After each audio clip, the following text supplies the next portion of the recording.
I think my top 10 is going to be totally different to your top 10, which I'm really interested to see how this goes. So what I thought we would do is we'd alternate. We'd just go my number 10, your number 10, my number 9, your number 9, my number 8, your number 8, like that back and forth. So we're going to just go over our top 10 games of all time here, and then basically measure them up to the critics to see how, like, I guess how well we do with the critics. I don't know how cliche we are as people, as individuals. how an individual we are, and how boring we are. How much we all feel exactly the same. Imagine our list were bang on. I doubt it very much, but yeah. Yeah, it's not gonna happen. No, because I don't think you'll have my number 10 at all. I don't even know if you've played it. So should we just, Let's dive in. Well, I suppose before we start, are there any rules that you imposed on your list? Okay, so I didn't really. Well, yeah, I guess so. I only have one game of each series. I don't have multiple series in here.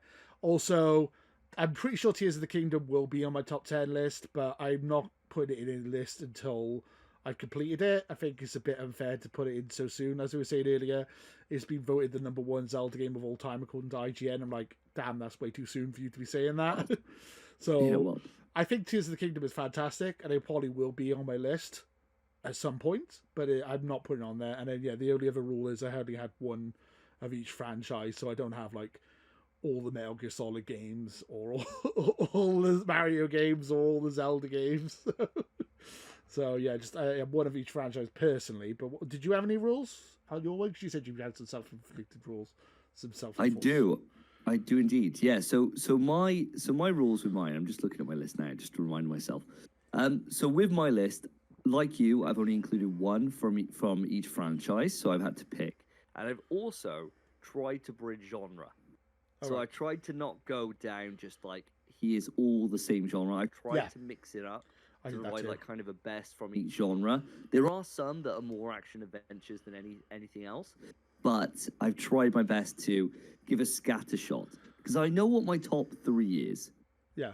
Anything outside of that could change any given day, and even 2 and 3 on my list could change. Number 1 will never change on my list ever. But everything apart from that could change at any given day. So my top 6, I would say, literally could be in any order. But at this moment in time, I've got them in this order. I was also going to mention I had no collections on here. So no Super Mario All-Stars, no Halo Master Chief Collection, because that's just cheating. Yes. That's just cheating. As much as it would just be the easiest answer ever, just to say Super Mario All-Stars is my number 1, and then Halo Master Chief Collection, because that's all the Halos and all the Mario games. Like, hey. Yeah, it's a good get out of jail clause, but yeah, definitely cheating. Definitely cheating. I don't count it. Yeah. So, I mean, I'm going to ask you this now, because you were saying that you only got one of each franchise. Do you only have one Souls game? Yes. Okay. Yeah, only one. Because that's not the same franchise technically, but it's like the same genre. It's cheating. Yeah. But you can't. It's too similar. I tell a lie. There is one game series I have 2 versions of, but they're totally different games and totally different styles. And I'll cross that bridge when we get to it. Okay. Okay. So, sounds good. Right. Do you want to go first, or shall I go first? Up to you.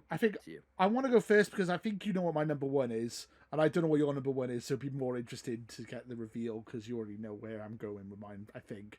So Deal. Sounds good to me. Okay. So my number 10 is Undertale. Oh, great game! It's absolutely fantastic game.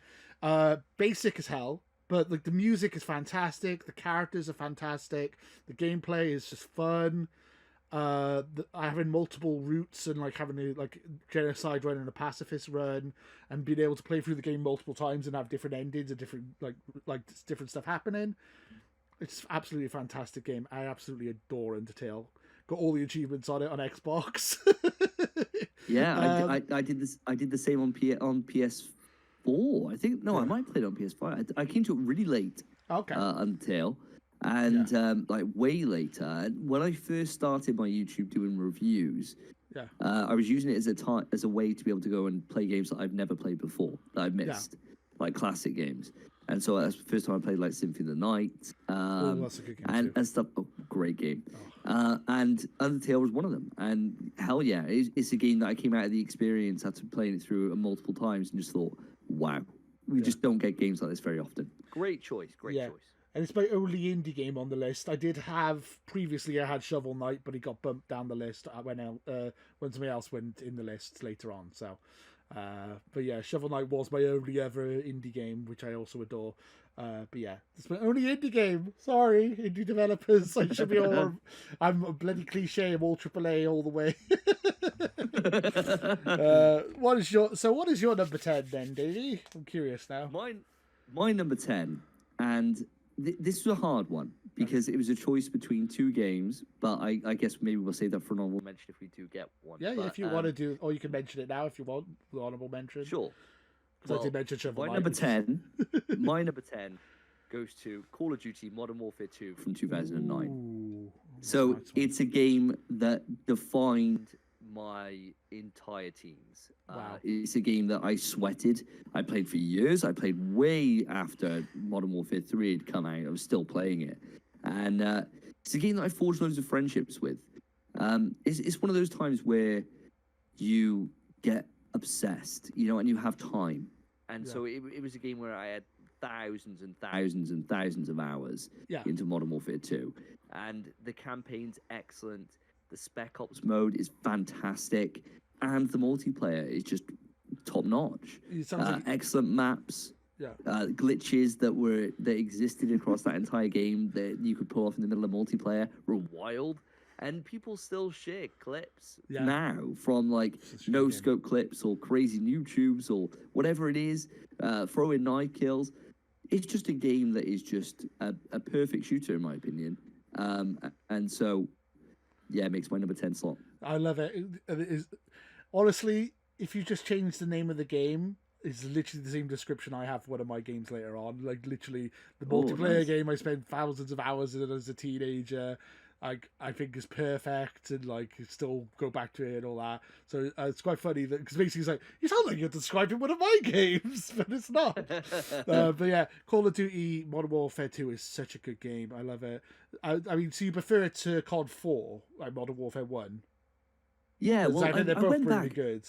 I think they're both. Yeah, really I went back only last year. I went on holiday for a week and took my PlayStation. And I could only play stuff that was installed. And before I left, I installed COD 4 Remastered.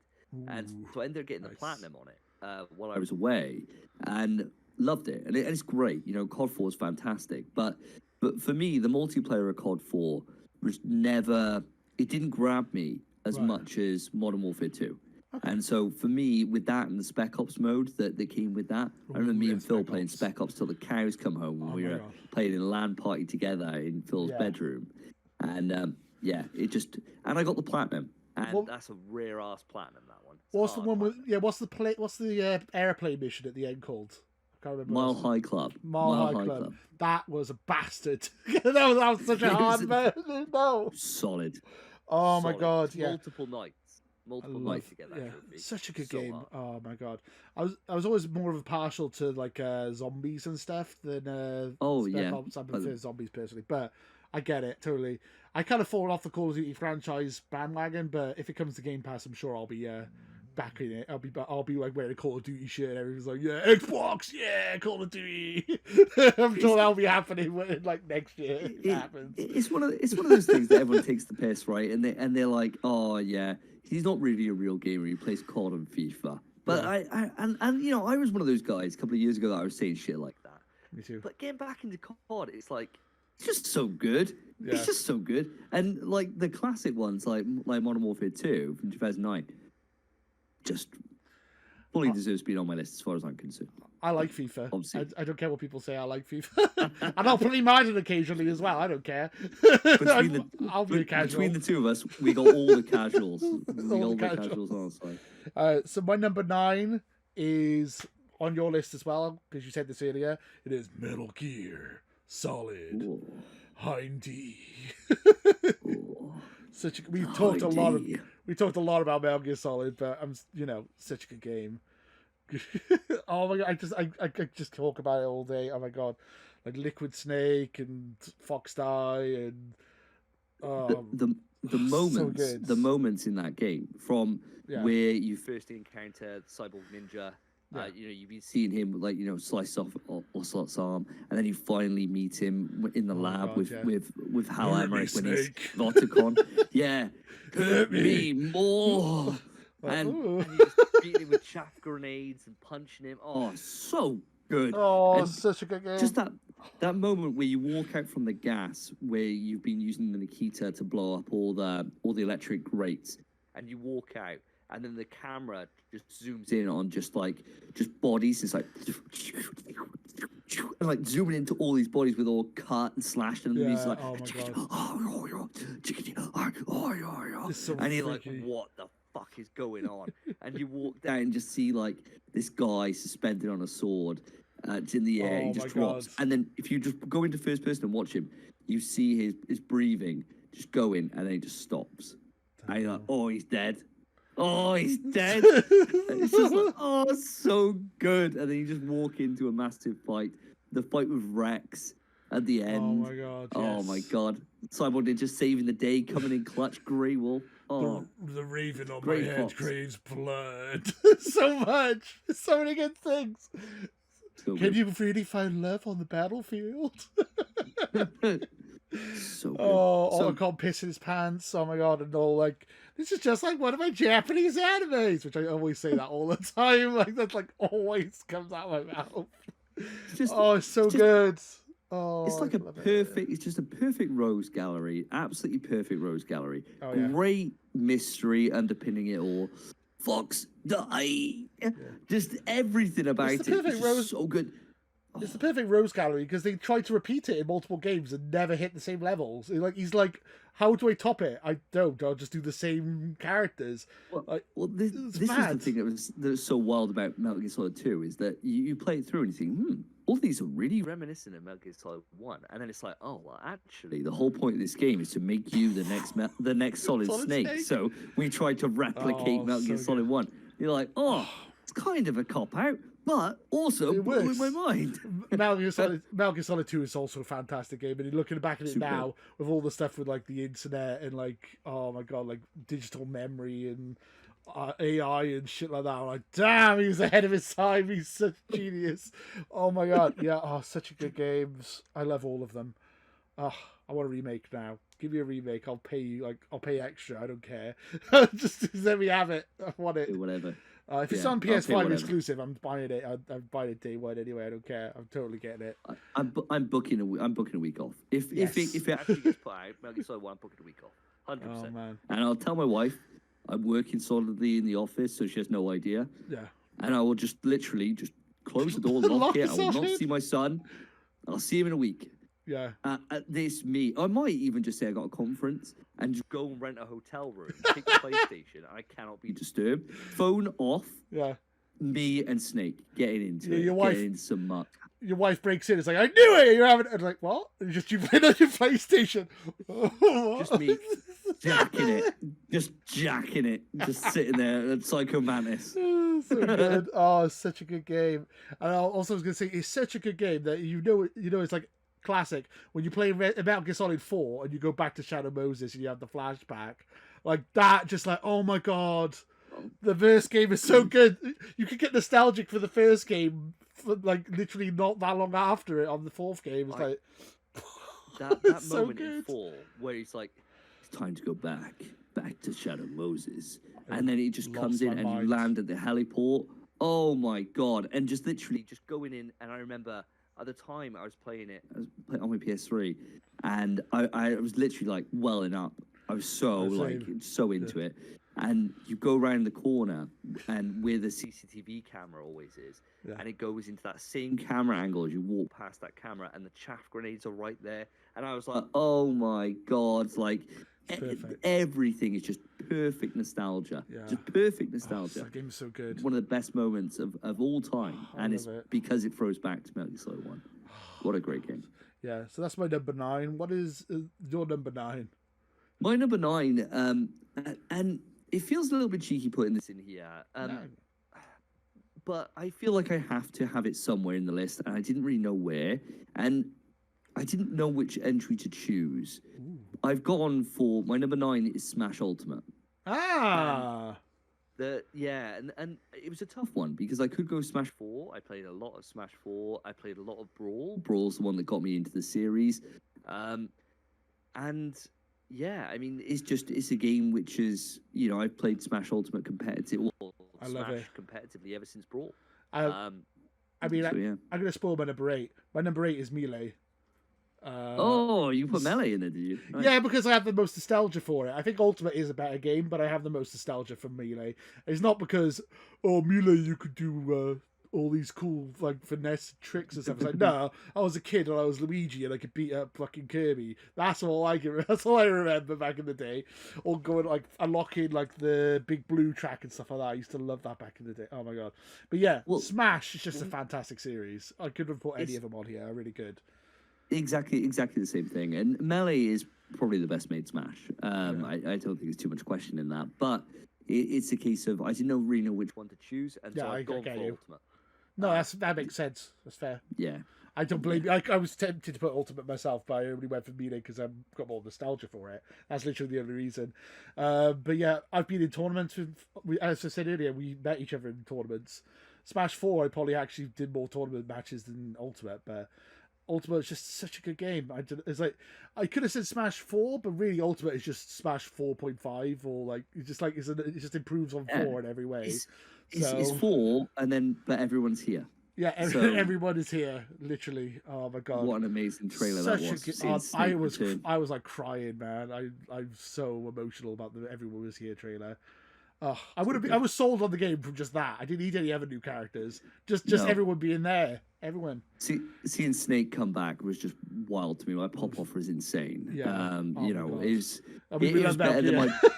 It was better than my pop off from when Cloud got announced for Smash 4, and my pop off was insane for that. Wild time. But yeah, interesting. So your number 8, we've already smashed through your number 8 already. Yeah, then it's a by smash. covering off Melee. I'm trying to think what character I marked out. It's stupid, but I think the one I most probably marked out the most for was when they've revealed Captain Falcon on Smash 4. Like there was like a Fire Emblem trailer, and then like Falcon just stood there like, yeah, he's back! Falcon's back! I was so excited. It's like we were worried he wasn't going to show up. They were going to drop him from the game for some reason. And I was like, oh no, there he is. There he is, Falcon. I tell you what was magic is in the era of Brawl, when Brawl was about to come out, they had a website that would get updated every single day. And I just started in an office job. I just started working for the Halifax, I think it was, in a little build site in my hometown, Caldecott, really quiet town. And so I'd have a lot of time just on surfing the internet, doing nothing. Yeah. And every day it was going back on the Brawl website, seeing what's new. What new item are they showing off? What new stage, And seeing that and seeing like the announcement that Sonic was going to be in there and stuff was just like wild to me. And Sonic. Snake, obviously. Snake, oh man, what a time. Smash just one of those things that it is a celebration of gaming. And there's a lot of jank. It's not a perfect game by any means. The net play is shit. Yeah. But in terms of being a platform fighter and it being a game that I can still jump onto at any point and love. Me and you could go to tournaments and play it really seriously and like go free stocks only, or not Final Destination. What's the stage with the moving platform? The Animal Crossing one? I can't remember what it's called now. Oh, Smashville. Smashville only. Free stocks. It's like, yeah. I'm like, we could do that, or you could go all items on coin battle on Big Blue, 8 players. Let's go. Like it's like one of those games you can have fun doing, super casual pissing about, or you can do it super seriously. And like it has both, and both work really well. So I mean, I adore Smash so much. As I said, I only picked Melee because I'm nostalgic for it, and I remember I got a GameCube for my birthday. And it was like out 3 months before my birthday, the GameCube.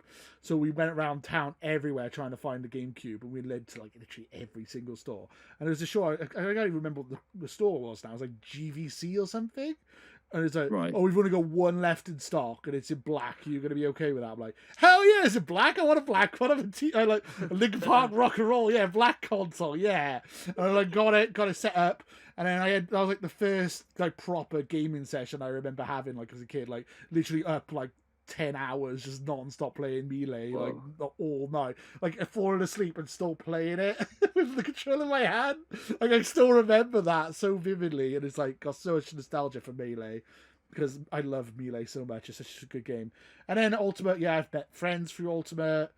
I bet you for Ultimate. I like playing, and it's just a fun, and it's a fantastically built game, and yeah, I adore it as well. I love all the Smash games, and if they make a new Smash game, I'll adore that too, probably. Oh yeah. I don't know how they can top it. I don't know how they're going to top it, but Ultimate 2 or Super Ultimate. Have working online play. That would be a nice. start. And a training mode, a real training mode. That'd be good as well. And Master Chief. That's all I want. That's the only character I want is Master Chief. It's gonna happen at some point, please. Doom Guy. You want Doom Guy, Doom right? Guy, man. Well, Doom Guy you could have as a Mii costume, which it's not really the same thing, but Sans, Doom Guy, Master Chief, Kratos in there as Shovel well. Knight. Yeah, Kratos is never going to happen. It's funny that Master Chief can happen, but Kratos can't. It's quite funny that like, that's the logic I have here. But there's a couple of Xbox characters in there, so it could happen. I don't know. I want Master Chief. That's all I want. I'll be happy. I said that before about characters, but yeah. It's not going to happen. And then we get Minecraft Steve. So, I like Steve. Okay. I do like Steve. Well, we'll get to that. Shall I go on to with your number 8 being used up with Melee? Shall I tell you my number 8? Yeah, go ahead. My number 8, I've gone for a little game called Life is Strange. Ooh. So never played it. I've heard great things. Oh my god, it's one of those games. I'm not going to spoil anything, but if you like the kind of just narrative experiences, like The Walking Dead. I was about to say, is it similar? Because I played games. Yeah, I played The Walking Dead Series 1. So is it like similar to that? You would say? It is. It is. It's more. It's different. It's different because the story itself is just a story of two friends, right? Two girls who the one girl realizes, Max, she realizes that she has the power to control time, so she can rewind time.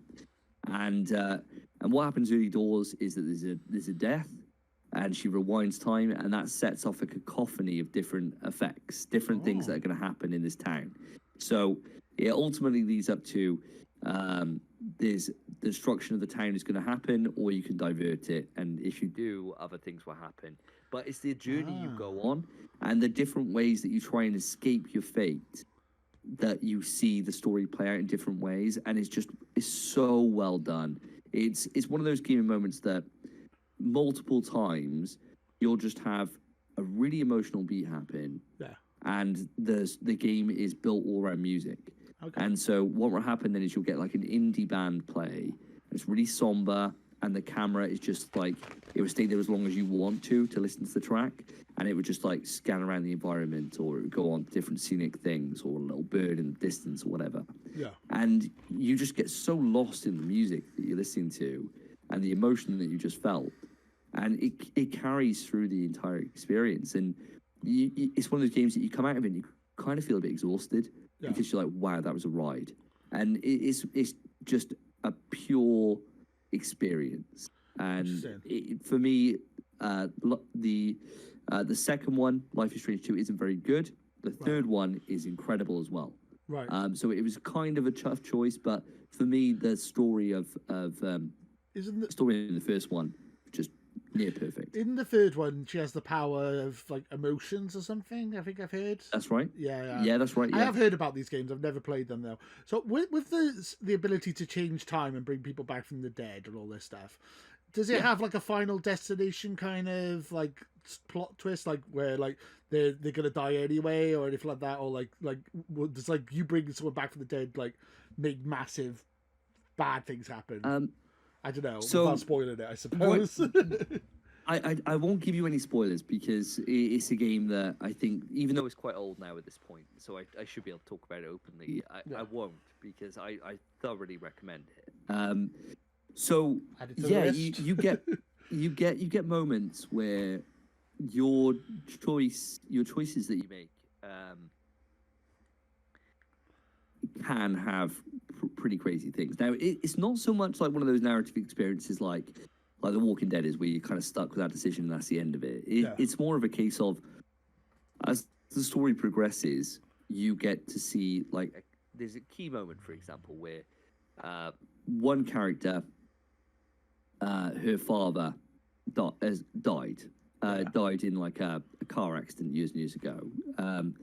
And so Max, who's the main character, she decides to go into Chloe's past and to change that event from happening. And so doing that, then you kind of flash forward and you think everything's going to be hunky-dory, but something else has happened as a result of that, which is kind of worse.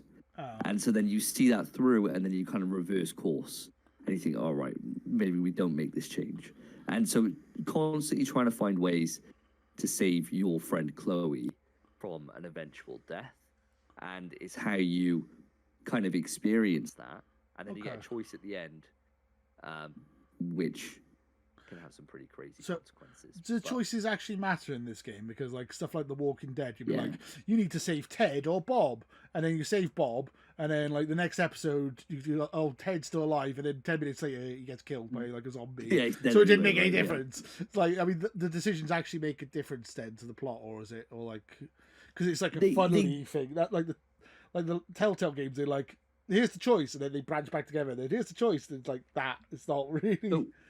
So it's more of a guided narrative experience than a Telltale game. So instead of kind of branching off, it's more so a case of like your relationships would change with people, and people remember stuff, and there's all that kind of stuff. But it's very much more of you're kind of following along a main path story with then kind of a big choice at the end, which then can radically change it. And that's kind of what it is, but it's the experiences you go through and your kind of dialogue choices and your actions that you take that can make a big difference. But there are still a lot of choices, but it's very different from The Walking Dead. It looks kind of similar on paper, but when you get under the hood of it, it's quite different. It's a different beast. How hard is it to platinum?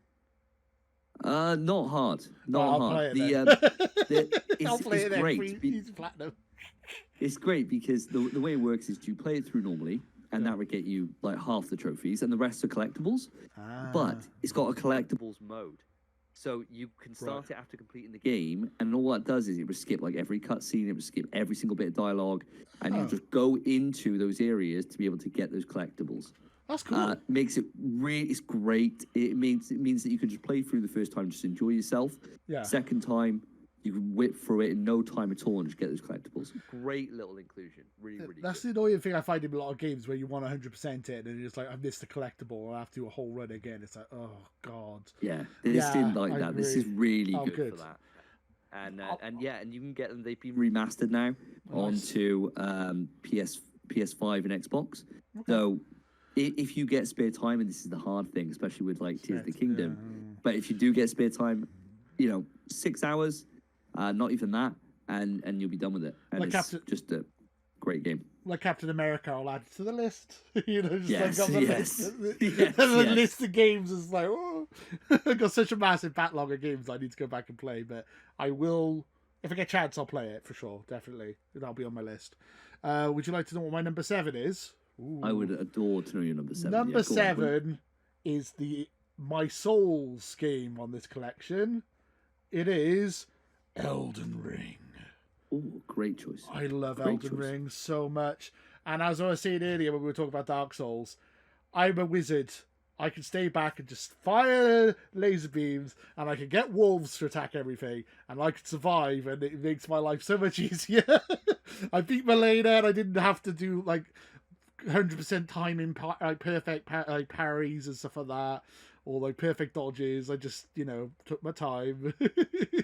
But I love the game. I thought it was absolutely fantastic, and I like the fact that you can play it and make your life a little bit more easy by just Kamehameha and everything, just blasting everything with your wand, such a good game. It's the best open world game. It's that creativity, isn't it? It's that creativity and being able to go in and do it however you want to do it. And there's the pure way of doing it, I suppose, where you go through and you sword and shield or whatever and dodge everything and have that kind of more traditional Souls-like experience. But you don't have to do it that way. And no matter what way you take to get to the end, it's your personal journey. Exactly. And what a journey it is. What a It's journey such of a discovery beautiful that you game. have along that game. I love that game so much. It was my favorite game of last year, obviously, as well. And all right, Pip. It's my favorite open world game since Breath of the Wild, and you know, and probably my second favorite now after Tears of the Kingdom. I mean, it's such a good game. It does everything that we were saying earlier about Breath of the Wild. It says, hello. Why don't you sit down? You've really distracted me. Yeah. Of course, I'll say it now. Yeah, it does everything that Breath of the Wild does well, but then also gives it like the Dark Souls treatment. And it's like, whenever you think the game is like, you think you've seen everything, you open up the map and it's like another massive section, and it just keeps going. And it just keeps going, and it keeps going, and it keeps going. Like, you got like the underground, and you got the extra sections, and just more bosses, and like everywhere you go, there's something interesting and different. It's just such an amazing game. I love it so much. I've only played it once though. I need to go back and replay it at some point. But I just loved it so much. It was such a fantastic game. Well, this is the only issue for me with Elden Ring, is that it's such a time investment to be able to see it through, because it's long. That it's quite difficult to want to dive back in and just say, yeah, do you want to do another run? Because you've got to put like, weeks or at least a week away to be able to see it through. So For sure. it's the reason why it came number 2 on my games of the year for last year. Yeah. Phenomenal game. I adore it. It's Deserved game of the year last year, 100%. for sure. I absolutely adore it, and as I say, it's the first Souls game I've managed to finish. I've got all the Souls games. I got Dark Souls 1, 2, 3, Sekiro, Bloodborne. I've never got that far into them. I got about halfway through and I get stuck and hit a wall. The beauty of Elden Ring is if you hit a wall, you just find something else to do. You just go off and explore and go and like find a cave or something. And there's always something to do. And it's like, if you watch tutorials online, you can figure out the optimum builds and like the best items to like find. And yeah, I love it. It's so good. Even like I've got fond memories of just literally just going on that hill and killing all those like frog people, like over and over and over again They for like deserve 2 to hours. die. Just use the sword that like swipe like the shoots of fire across everything and just kills them all in one go, and then go back to the flame and then just keep farming them for like an hour and just get unlimited money. It's such a good. The way I think about it, frog people shouldn't deserve to exist. No, so if anything, horrible. you're probably doing them a favor by Culling culling them down. Yeah, definitely. Cull them out. Cull them out. There's a reason why there's not wolves in the UK. We culled them out. Yeah. Frog people Should have gone a long time ago. So I think you're doing God's work. So yeah, Elden Ring is my number 7, and I'm pretty happy with it, and I love it so much. And yeah, I great choice. yeah, it's my most modern game on the list as well. Just that's kind of a spoiler because, as I said, I'm not adding anything more recent. Anything more recent than that, I feel like I need a bit more time to think about. You know what I mean? Like, as I said, Tears of the Kingdom, I think will be in my top 10, but I'm not putting it in there for at least another year until I've had time for it to mull over and digest. Simmer, yes. Yeah. That's a good word. Simmer. We'll go with that. Yeah. So, what is your number 7? My number 7 is Resident Evil 1, the remake for GameCube. Yeah. Came out in 2002. Very nice. If memory serves. So it was a full 6 years since the original game launched. And my God, in those 6 years, graphics had advanced beyond comprehension. The jump between a PS1 and a GameCube was insane. It was, yeah. And it's a game that, to me, summarizes why the survival horror genre is such a great genre. Because that game. you've got everything that you could ever imagine in this remake. It's a perfect remake in my eyes. It takes what the original game did. It adds additional story. It adds additional files. It adds a brand new enemy type that wasn't in the original in terms of the Crimson Heads. And it adds additional choice because it means that every zombie you kill. Oh, frozen. You then have the choice of. Oh, you frozen? Sorry, you froze for a second. Are you okay? Yeah, sorry. Yeah, I'm good. What happened there? Everything's good. My end. Okay, good. All right, I'll redo my sentence so you can edit it in. So for me, what it does is it just adds additional choice, right? So you get every enemy you kill, the zombie will remain dead. And then if you want to permanently kill them, then you have to carry 2 additional items on you. You have to carry a kerosene, which is like gas basically, and a lighter. And without those 2 things, you cannot permanently destroy a zombie. And if you leave it there, what happens is it would just get up and it becomes a crimson head, which does more damage, takes more damage to kill, fast as shit, and they are terrifying. And so it means that if you've already got a limited inventory of, say, 6 pieces, if you're playing as like Chris, and then you're having to take 2 of those up to be able to have the ability to eliminate an enemy entirely. So you have even more choice, even more reason to go back and to plan your trips and to plan which enemies you kill, which you leave alive in a given area. And that is why Resident Evil 1 to me is the perfect survival horror experience, because it just relies on you to plan, to think ahead, and to make sure that every decision you make, every moment-to-moment decision, is racked with fear and tension that you may have messed up. That maybe I should have brought that extra heal. Maybe I should have brought that shotgun with me instead of taking that kerosene. Maybe I shouldn't have killed the enemy in the first place and just run around them. Maybe I shouldn't have saved my limited reels of tape. Yes, oh my God. yeah, maybe I shouldn't have. Maybe I should have saved recently and I haven't saved for 3 hours. Those kind of things that just bug you. And when you get it wrong and you mess it up and you die or you lose your progress, you know it's on you and your decisions you made. And for me, it's infinitely replayable, holds up incredibly well, and the fixed camera angles, the music, everything about it is just a near perfect experience. I love it. And so it comes in at my number 7. Yeah. But definitely the high point of the genre. That's fair. I mean, I never finished Resident Evil 1 because I was too much of a wuss. I was like, oh, it's scary. But I was saying about my friend Dean Smash Fiend. He sped read it before, and I used to watch him speed read it all the time, and it was just always fascinating to see how speed running that game was absolutely fascinating. Seeing how quickly you could do it. He used to finish it in under 2 hours. It was just absolutely mind blowing. It's such an interesting game. But yeah, I adore it as well. I think it's a really great game. I've never finished it, as I said. The Jill sandwich thing, it makes me laugh every time. I don't know why. It's just so silly. It's just a classic line. I love it. It's such a classic line. Yeah, I mean, Resident Evil 1 and like Metal Gear Solid, like the first type of games that really bring in like the cinematic style, which is now really commonplace in gaming. But it was like that they like revolutionized it. Really, they like really made that a thing. So I appreciate it for sure.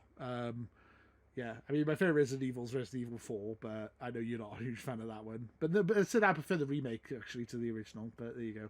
So maybe remake's great. Remake's great. Yeah. You know, it's up there in the conversation when it comes to Resident Evil. But for me, Resident Evil 1, Resident Evil 2 original, Resident Evil 3 original, they're all just what an amazing trilogy that was on PS1. You know, big heavy hitters, big swinging dicks coming in, Capcom bringing the goodies like they always do.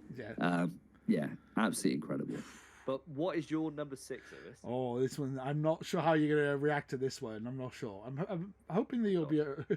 My number 6 is Minecraft. All right, okay. I absolutely adore Minecraft. I played it before all the kids got a hold of it and ruined it. Those damn kids! No, but it's just like, it's the ultimate. Like, we were talking about like Breath of the Wild and Tears of the Kingdom being the ultimate open world game, but Minecraft really is the ultimate open world game. There's so much, like, the world is infinite and is like infinitely generated. And it's like just exploring. It's just so much fun and building stuff. Building building your own house and blowing up your friends' houses, and building like mine carts that go for miles and miles and miles, or exploring like dungeons, or like going into the Nether or the End. Oh, I just adore Minecraft. It's such a fantastic game, and it's just so simple, but it works, and it's beautiful. I love Minecraft. It's just one of the it's just the most. It's like a sandbox. It's like Lego. It's like everything. It's just the most fun. It's just a really fun game, and like I love Minecraft. It's like the first proper survival game I really got into. Like I've played like Grounded since and stuff like that, some other games that are similar to it. But I feel like Minecraft is my favorite one. I just love the world and the characters, I guess. But I mean, I like the creatures and stuff. I get you. The setting and the music, like the ambient music and just everything about it. It's just so simple, but it just works, and I absolutely adore Minecraft. And that is why it's my number 6. Do you have any thoughts on Minecraft? Or do you know, Minecraft just passed me by, and I've never played it, and I know that my time that I haven't played it is coming to an end because my son is already starting to watch Minecraft videos. Yeah. So he's coming up 5. So I think give it another year, and I'll be playing Minecraft. I think that's probably how it's going to go. It is a fun game, to be fair. I know it has its reputation of being a kids' game. I get that. But it really is a fantastic game, and I think you'd enjoy it if you give it a chance. I think I will. Yeah, I mean, I love survival-based games. I'm a huge fan of like Subnautica 2, The Forest, like all these different kind of survival games. Yeah. And I know I'd enjoy Minecraft if I played it. Yeah. I just haven't played it, and it's kind of at this point. It's kind of a blessing because I think it would take over my life. You know, I'd be building a massive dick fortress. Yeah. And, you know, it would just be the way it is. I'll just call it the Big Schlong and walk in there, have an elevator going all the way to the top, and that would be it. And then, you know, you could step out the hole at the top of the dick, and you've got a whole kingdom up there, of stuff. Do you know what Minecraft is for me? It is the comfort food of video games. It is like, what do I play now? I got a list of 400 games. I got a massive backlog of games. You know what? I'm just going to play Minecraft for 2 hours. And then they end up playing it for like 6 or 7. Or like I'll have like a mass... And there'll be like a stage where I'll play it non-stop for like 2 weeks. And then I'm going to play it again for a year. And then I'll come back to it and I'll play it non-stop for another 2 weeks. It's just one of those games that is just infinitely replayable, and it's just fun. And you can get lost in it and spend hours in it and just lose track of time. It's such a fantastic game. I love Minecraft. I adore it. Great choice. I'm sure you'll enjoy it when you play it with your son. You should like make like a tree house or something with him in that. I'm sure you would enjoy that. I think that's a rad thing to do. I used to do it with my nephews. I used to make bases and stuff with them on Minecraft, and they used to have so much fun with that. It's such a fun like co-op game as well. The time is coming. I think I've got a year. And then that would be my life. Then would be Minecraft. At least it's not Astro Bot anymore. That's true. 80 hours. My son has played that game. Can you believe 80 hours of Astrobot? The game takes like 4 hours to platinum. I mean, I've even got a platinum on it.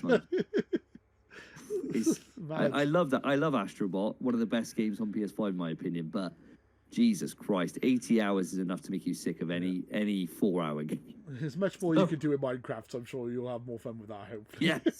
Yeah. So, I think you're right. So what is your number 6? My number 6 came up on the top 10 list of games earlier, but it is Bloodborne. Coming in at number 6, yeah. So it was my first ever FromSoft Souls experience. My first ever one. And it's the one that you cut your teeth on. So the way I think about Souls is the Souls games, after you get the hang of it, they're not that hard. They're really not. They're quite easy. But getting the hang of it is an arduous experience.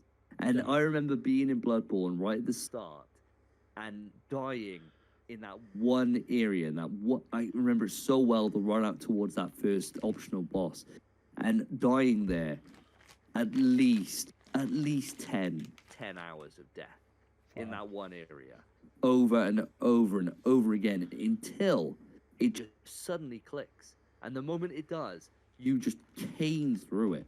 And it was one of those experiences where my eyes were just opened, that, oh my God, I love this genre.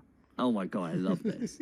and that was it then. From that, I then went back to Dark Souls 1, Dark Souls 2, and then Dark Souls 3 was only around the corner. So it was a great year, where I could just play through like all of them in one go. And yeah, absolutely fantastic. It's the settings incredible. The world of Bloodborne is probably my favourite Souls world. I think the setting is fantastic, like the Gothic Gothic Lovecraftian kind of horror, cosmic horror to it all. Beautiful. So good. Yeah. The co-op's incredible. The optional areas you can go to, like going to Castle Canehurst for the first time. All these different places that just they burn into your mind, and years later you'll look back and think, wow, that was a moment.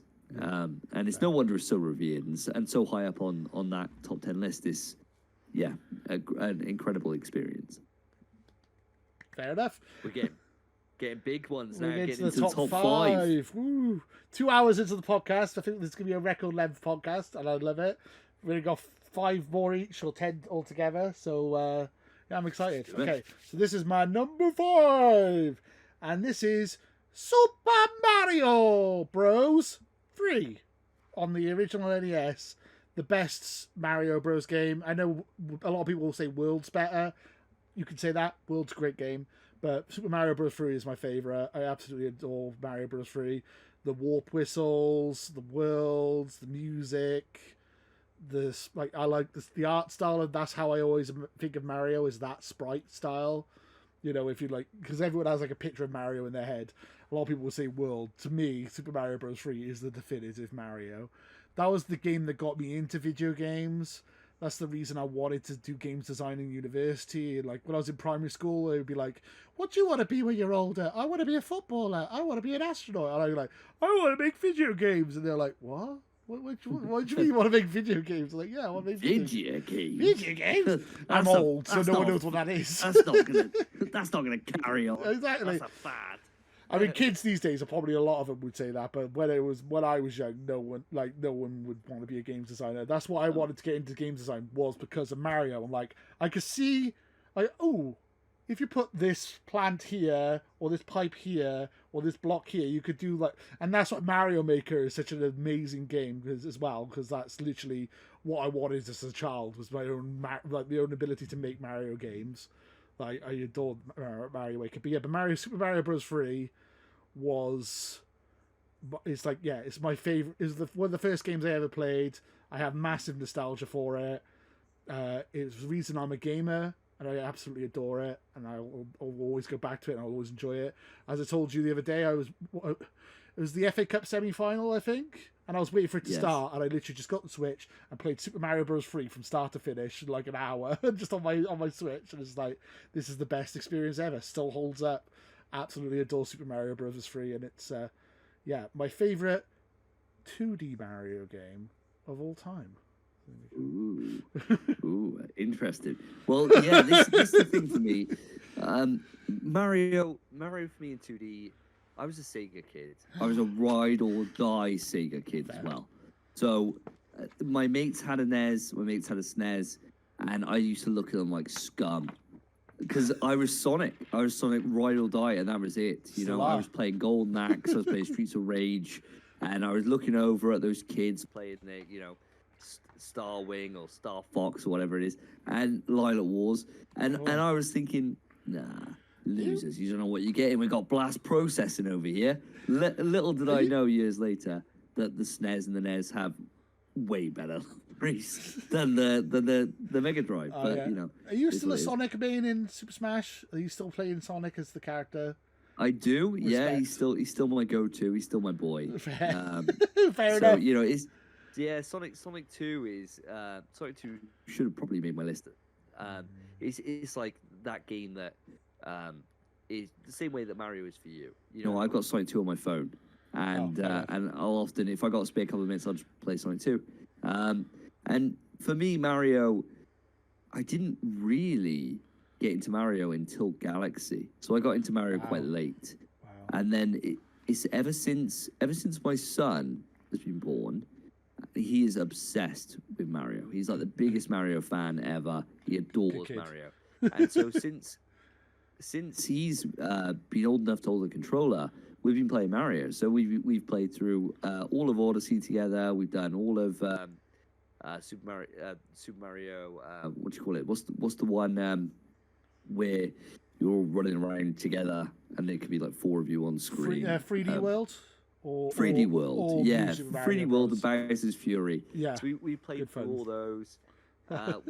he's watched me play through 64 and Sunshine and all of them. So for me, I prefer Mario in 3D. That's how I fair. prefer Mario.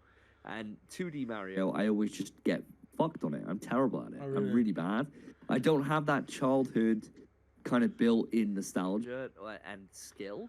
Yeah. And so I'm just terrible at them. I'm really bad. I've played Super Mario 3 and I've enjoyed it, but it's a hard experience for me. I'm not very good. I'm not very good at all. I did it in one run earlier. I was like, I still got the reflexes. Still remember how to play it. Still remember where to go. Terrible. Oh, I love Super Mario Bros. 3. Yeah. I mean, I'm gonna probably upset you by saying this, but there's never really been a good Sonic game. I'm just gonna be honest. They're not well designed games. You're not wrong. You're not wrong. Well, hold on now. It's a lot of trial and error. That's the problem with Sonic. It's a lot of trial and error. It's like, I remember you have to memorize paths and stuff. You know. I don't know.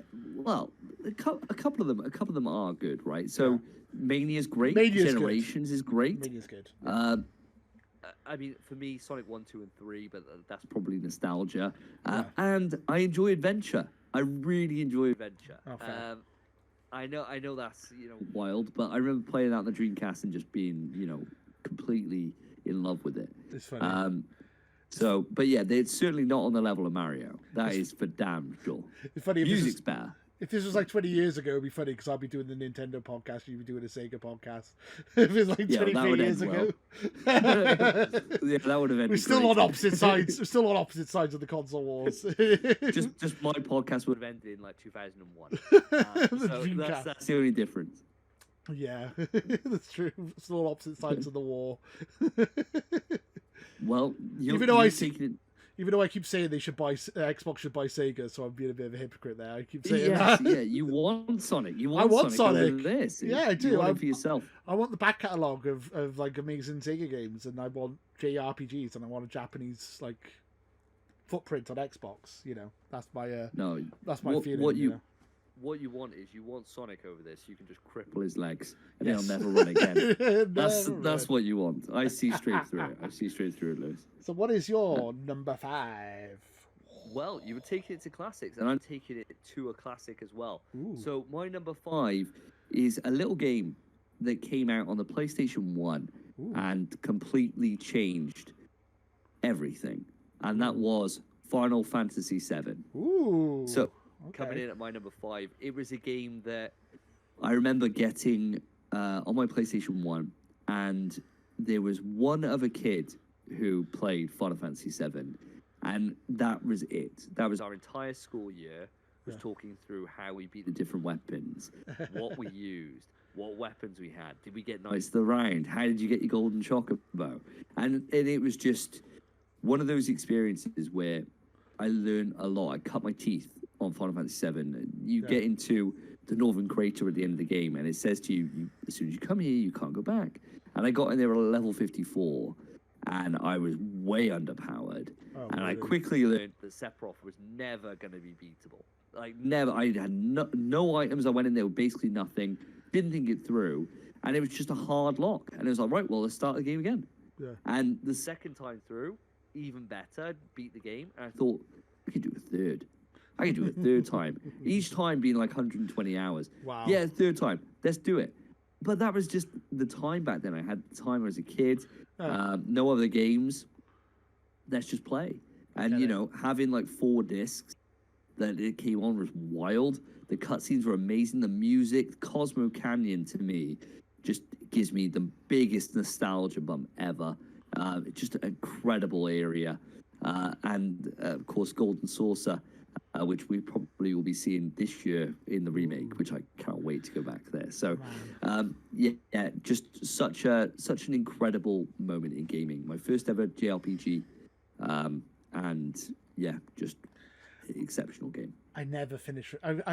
Final Fantasy VII is one of those ones that's on my bucket list. I have it on my Switch. I have it on my Xbox. I have it on Steam.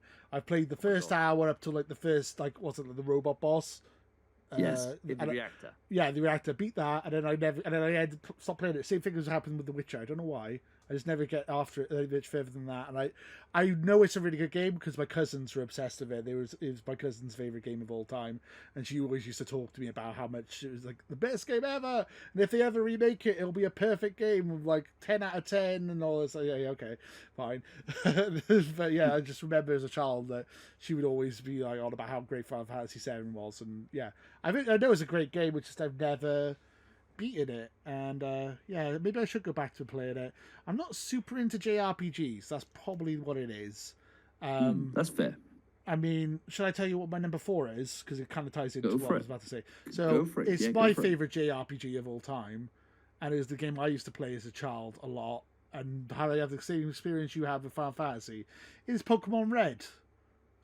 Great game. I Great absolutely game. adore Pokemon. That's like I say Red, even though it's probably the worst in the series. They probably Fire Red probably better, and they've improved on it every single generation. But my nostalgia is Pokemon Red. I'm sorry, it just is. And I would play that for days and days and days. And as you said, playing it, restarting it, and starting over and over and over again. I've done that. I had like 2 copies of Red because I borrowed one off one of my friends and he never got it back off me. So I had 2 copies. So I just played for him over and over again. And I had Blue as well, and my sister had Yellow. And I was just obsessed with them. I Mewtwo, like a team of Mewtwo's, just to be like put it in Pokemon Stadium, and I love Pokemon so much. It's such a good game, Pokemon Red. And I've played every Pokemon game since because I'm a shill and I'm an idiot. Even if they're broken, I'll still buy them. I'm like, yeah, everyone says Scarlet and Violet are broken. Here you go, I'll buy them. Take my money, Nintendo. Well, this is the thing. Back in our youth, Yeah. you'll struggle to find somebody who didn't play Pokemon, right? Yeah. And I was a Blue guy, ride or die Pokemon Blue, I was and Red. Pokemon Blue still my favorite Pokemon to this day. Yeah. The original 151 still the best. They cannot be beaten. Gen 1 for life. I don't care. 100%, 100%. And I adored it. I've played it through countless times. In fact, if I had time, which obviously we've been going long anyway, so I'm not going to. That's fine. In that drawer, is my Game Boy Color with Blue in it, and it still has battery power. It still works. My Game Boy's in my drawer over there into my PS5 as well. So that's funny. I was having a look at my team the other day. It wasn't long ago. I was like, I wonder what team I had on this run. And I played that game to death. Yeah. And like you say, putting it into Pokemon Stadium on the N64 was revolutionary. Oh, yeah. And to be able to settle those playground debates without having to have, the cable between you both. Yes. To be able to put it onto a TV and to be able to play and see your team come into Pokemon Stadium. So good. It was just one of those amazing experiences as a child. What a great game. What a great game. I just remember I went on like a school trip, like away, like I went on like a week away somewhere, and basically I just remembered the coach trip more than the actual vacation because I just literally played Pokemon with all the kids, like all the other kids my age. It's like, how do I get this Pokemon? How do I do this Pokemon? And it was like, I want Gyarados, and I was like, I remember spending the whole coach trip just walking around trying to level up my Magikarp, and then I got a Gyarados. I'm like, yes, this is the best Pokemon ever. I am unbeatable now with Gyarados on my side. Well, who is your favorite Pokemon, and also which starter? Gyarados is my favorite. Gyarados is my favorite Pokemon of all time. Great choice. Because I just love it. I just love the juxtaposition of Magikarp being completely shit, and then Gyarados being like final boss, world-ending, cool dragon thing. It was just like, oh yeah, sick. Love it. Great. The original 151 starters, I love all 3 of them. I really find it hard to pick. I normally go with Squirtle because I like Blastoise, but then. As I just said, Gyarados is my favorite Pokemon. It's kind of stupid to have 2 water Pokemon. I need more type coverage. As an adult, I need more type coverage than that. I was like, that doesn't seem smart, having 2 water types. I need to spread my type coverage out. But yeah, probably Blastoise. But, everyone loves Charizard. Everyone loves... Well, not everyone loves Venusaur. A lot of people don't like Venusaur, to be fair. But, but I like him. My favorite and my starter is Bulbasaur. Oh, Bulbasaur... Nice. Always who I started with. Always started with Bulbasaur's Bulbasaur. Yeah, absolutely love him. So favorite Pokemon, quite a hard one. I know my favorite legendary bird is Articuno. Oh, goodness. Always loved Articuno. Nice. And so always would have and Articuno on the team, 100% guaranteed. I like Zapdos he would more always myself. make I like this pointy Zapdos Zapdos. cool. Zapdos is Yeah, just it's so cool. sick. It's like, Yeah, oh sick man, he's design. metal as hell. Yeah, it's super cool. The one that was always like, oh, he's just a bit of a dick.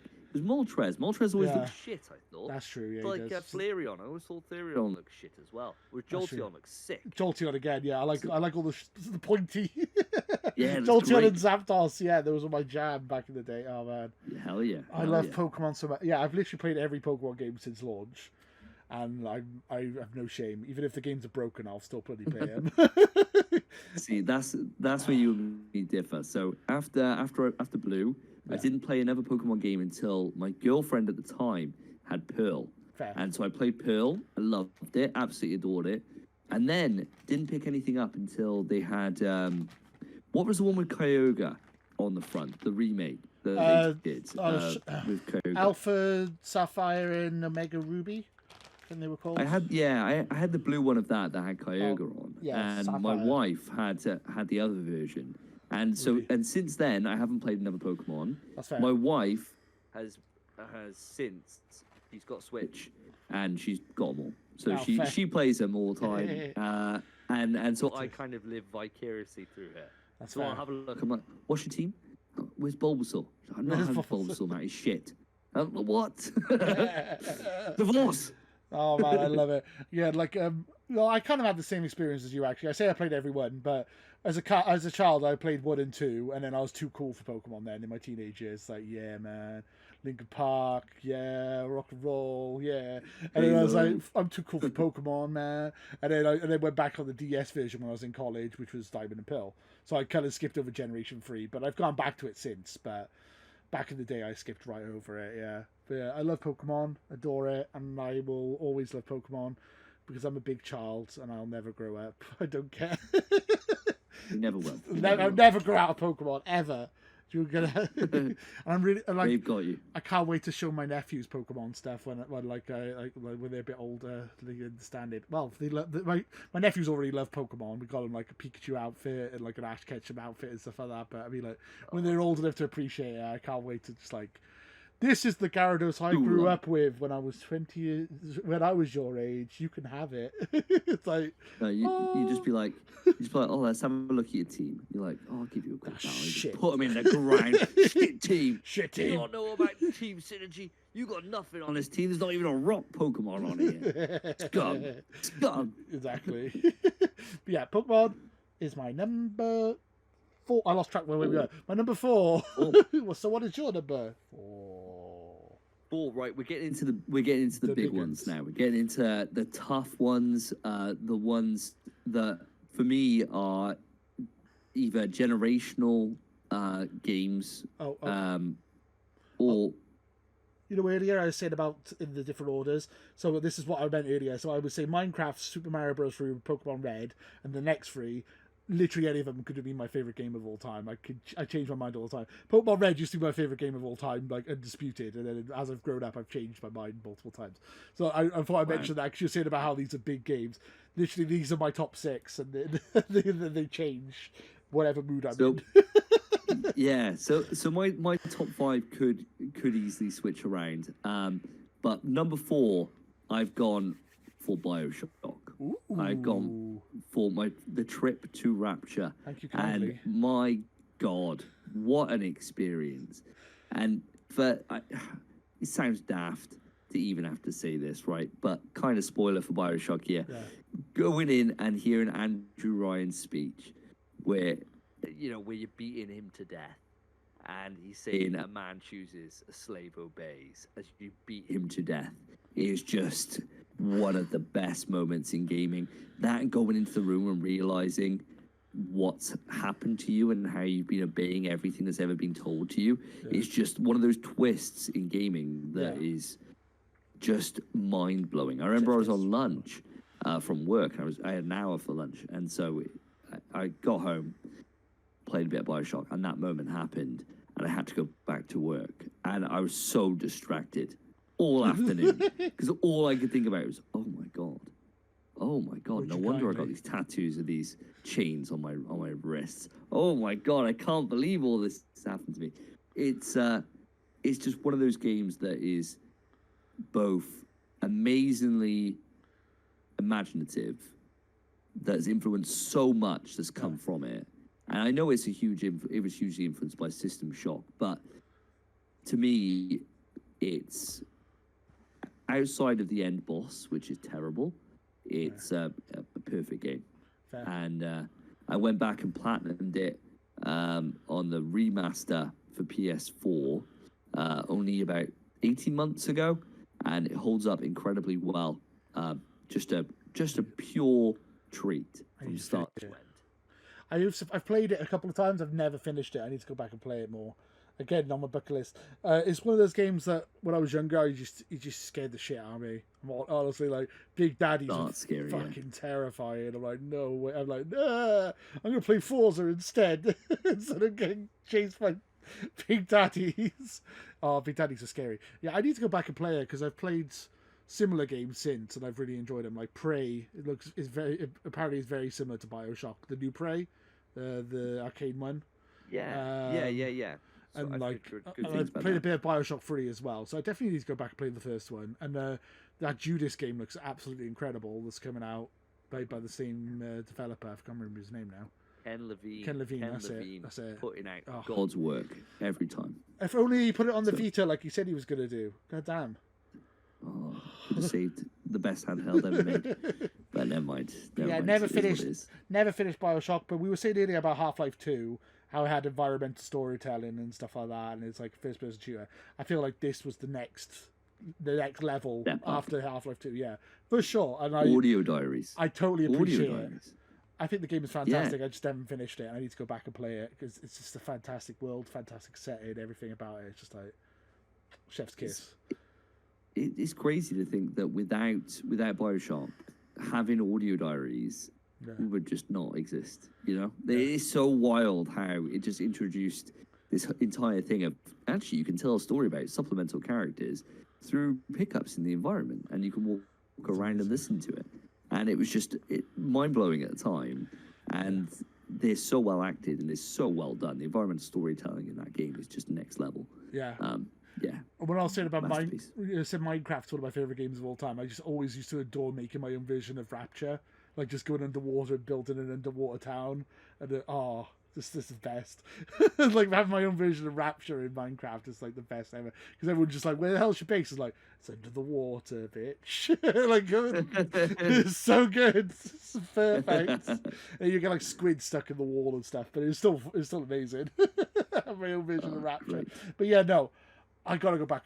It's another one on those lists that like, so Witcher 3, Life is Strange, BioShock. What was the other one? There's like writing long list. FF7. FF7. Yeah, it's getting long. This list's getting long. Yeah. FF7. Yeah. Oh, but yeah, I think that's a great choice, even though I haven't finished it, so I can't really judge too much. But for everything I've heard about that game, you know, chef's kiss. I've heard it's fantastic, and yeah, I'm gonna play it. I'm determined. I got a massive list of games to play now, but I will play it at some point before I need die. a drought.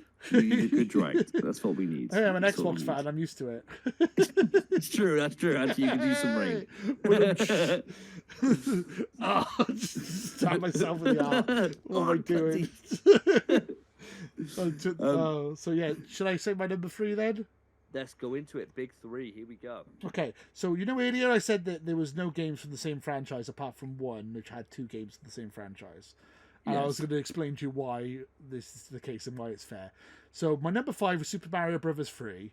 My number 3 is Super Mario 64, the first 3D Mario game. As you were saying earlier, you prefer the 3D to the 2D. I kind of agree. Super Mario 64, as much as people slag it off now, it is still infinitely replayable. I don't care. I still play it. Like, I recently, about 2 years ago, it was the first time ever I managed to get all 120 stars. I go on back to play it, and I still holds up. To this day, it holds up. It was the first like proper 3D platformer, and it still holds up to this day. And it blows my mind that that's the case. It's still an amazing game. It still holds up. It's like, I don't know what else I could say about it. Again, I got so much nostalgia for it. It was the only game I had on my N64 for years because the games are so bloody expensive. So I literally just lived off Super Mario 64, just spent hours and hours playing that game, just exploring the maps, you know. And it's just like, oh, I adore it. I adore Mario 64 so much, and the ability to fly and the visibility of the metal suit and all that. Oh, I love Mario 64. Such a good game. Odyssey and Galaxy are great too, and 3D World. But I think this is my favourite Mario game of all time, 64. But Mario Bros. 3 is sometimes better. That's what I'm saying. It's sometimes swapped. But at the moment, it's 64. For sure. Yeah. I adore it. It's a great choice. And to be fair, as I said, I was never a Nintendo guy, right? Yeah. Ever. And so when they had the collection come out with Sunshine, or Galaxy, and 64, that was my first time that I ever put proper time into 64. Like, I'd played bits and bobs, I played it on emulators and stuff like that, but never really seen it through. Yeah. And when I first started it, I thought, God damn, this game controls horribly. Yeah. I don't get why everyone loves this and says it holds up. And then when you play it and you realize that actually there's a lot of skill to this movement, there's a lot of skill. And as soon as you learn it, the game becomes fluid as hell. Yeah, and sure. it's so much fun. Super jumps, great back choice. flips, triple jumps, reverse back jump. Like, you learn all the different types of jumping styles, and it's just, it's a masterpiece. I love it so much. It is. Great choice. And the only game that could justify the N64's horrible controller, the free prong, is the only. It can't. It's the only game that works well with that controller. Oh no! I'm telling you, nothing justifies that controller. That controller is an abomination. It's the worst controller I think ever made. I hate it. I hate it so much. And yeah, even 64 can't save that goddamn piece of shit controller. Yeah, man. I mean, terrible. Thank God for Mario 64 and Ocarina of Time, or I literally would have probably been a PlayStation guy like you and jumped over to the PS1. I'm not going to be honest. The N64 had problems, but I enjoyed it still. I have a PS1, by the way, myself. What a different life you would have led if you'd come over. If you'd come over at that point, if they hadn't got you. You know, can you imagine how differently your life would have turned out? Yeah. You know, you'd be sitting here talking about how good, Last of Us 2 is. Yeah, I'm thinking about it now because you've got 3 left. I know two of your top 3, I think. So I'm really curious how this is all going to play out. Speaking of Last of Us 2, comes in at my number 3 spot. So this was a tough call. This is a really tough call for me because The Last of Us 1 is incredible. Yeah. It's amazing. The reason why I've gone for Last of Us 2 is to piss me off. Slightly. But it's the difference between like Last of Us 1 and 2 is like 0.5% difference at that, right? In terms of which I prefer. And because I've gone for my rule that I can only include one from the franchise, that's why I don't have them, either tied or right next to each other. But the reason I've gone for number 2 is 2 parts. The gameplay in 2 is much better than the first, 100%. Yeah, I agree. No with question about it. You can lay down, which you should have been able to do in the remakes, which I don't understand. You could do so much in the environment. There's so much style that you can do. You can play it so well. Getting pulled off the crafting bench when you go on there is like insane. Just never saw that coming. Yeah, I was like, oh, jumped out my skin when that happened. I remember that. Oh my god, so good. The fight with the Rat King underneath in the hospital, immense. I don't know. I thought that was a bit jumping the shark for me. The Rat King. I wasn't a huge fan of that, honestly. I ate all that up. Oh, fair enough. You're a Resident Evil fan. You love that kind of stuff, so that's fair. I do. I get that. I do. The reason why 2 hit so much for me is because it was a game that just got me on a real emotional level from the off. From the moment that Joel is sitting there talking to Tommy and explaining about the trip. I cried when they went on horseback and they go over the top and it starts. The game starts. I cried at that point, and I thought, "Fuck, it's got me!" Like immediately, it's got me. And then obviously with what happens with Abby and Joel, pure hatred and rage. And then as the game goes on, and you get to the finale, and you get all the moments that Ellie does to these characters for revenge, which I was totally on board for the entire way. And you get to the end, and you see the state that Abby's in. and how far you've gone and how far past the point of normal behavior you've gone to in the act of revenge, and it worked. And the somber ending really got me. I was along for the entire journey, and I can see why people don't like Abby. I can definitely see it because of the attachment with Joel. But for me, I always viewed the world of The Last of Us as that no one is good. That's fair. No one is above saving. No one is perfect or anything like that. Everyone is bad, and in that case, I can see it from Abby's perspective. And as much as I got an attachment to Joel, as much as I love him as a character, and the flashback moments we're going through, when you're going through the space moment and all that stuff, I loved her as a character as well. And so that's why it worked so well for me. But I can definitely see it from your perspective, Lewis, and why it can be so divisive. Yeah. And it'd be interesting now when we get to season 2 of the TV show to see that all kick off again. Yeah, that's why I haven't watched the TV show, because I know what happens in season 2. What's going to happen in season 2, so I'm avoiding watching season 1 of the TV show. Oh, yeah, I don't know. I get why you. I get why you like it. I just don't. Honestly, I just find it a bit. Fair. I just find it really depressing, and I don't like Abby. And I've tried to like Abby, but I just don't. And I feel like the best dynamic of characters was Ellie and Joel. I feel like they had the best chemistry between the two of them, and you only get to see it, like, what, 3 times in the game. Like, what, Ellie's girlfriend, I don't really think she's got that much of a good personality. Abby is fucking her best friend's boyfriend, and she's also pregnant. It's like, that's kind of fucked up, even though she's a stupid bitch because she's like 9 months pregnant and wants to go around and get shot at. It's like, why won't you let me come out and get shot at? It's like, because you're 9 months fucking pregnant, you stupid bitch. You got like giant belly like this. What do you mean? What? Anyway, yeah, the characters annoyed me. I'm sorry. Like Abby, the Abby side of the story annoyed me. Or most of the characters on that side of the story annoyed me, to be honest.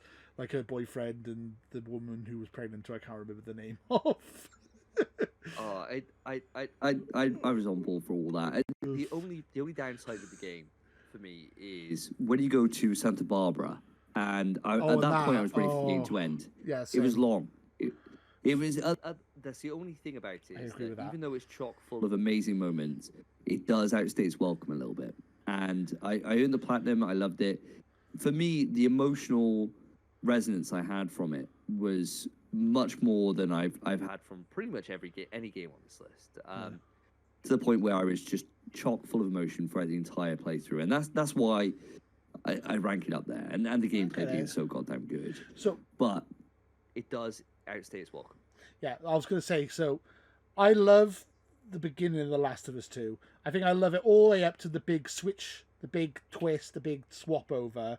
And then as soon as that happened, I didn't really like anything past that point. So I like the first half of the game. I think the first half of the game is brilliant, fantastic. And I was almost ready for it to end there. If it ended there, I know it would be a bit short, but I'd be like, yeah, it was good. But I just didn't like any of the other characters. I didn't like the Abby side of the story, I mean, honestly. And I didn't like the Santa Barbara stuff, as you said. I felt that, what was the point of the Santa Barbara stuff? It just felt like it just dragged on a bit. And it's like, also, Abby, and like Ellie it felt like it was all resolved, and then it just went, oh, let's go back and do it again. Let's just keep going. Like, no, just stay on the farm. What the hell are you doing? Story of revenge, but you can't let it go. Oh, can't let it go. Much like the same way that you feel this hatred that you can't let go of, you're doing the same thing. You're doing the same thing. It's repeating itself. People keep bringing it up, and I have to keep. It's like I try and get away from Last of Us 2, and people keep bringing it up. And also, it annoys me that Tsushima didn't get Game of the Year that year. I thought they should, or Animal Crossing. I thought they should have both done it. But there you go. It's one of my personal opinion.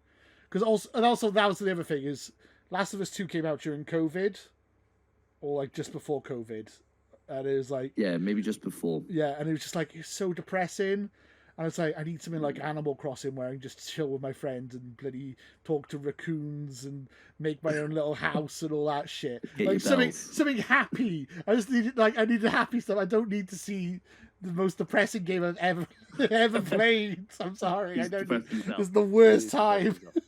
depressed But I himself. get why people like it, and I got a platinum for it, so I have beaten it twice.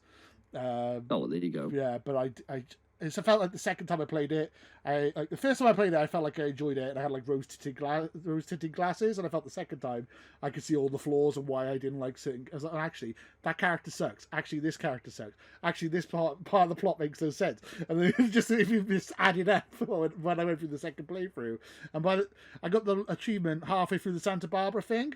So I didn't actually finish my second playthrough. I got halfway through Santa Barbara. I got the platinum popped, and I'm like, well, I'm done, and installed. I didn't want to. I couldn't be bothered doing the whole Santa Barbara again. It was so annoying. Yeah, there's some great fights in Santa Barbara, and I think it's great, but I think they probably could have cut a good hour, maybe two, from the game, and I don't think it would have lost anything.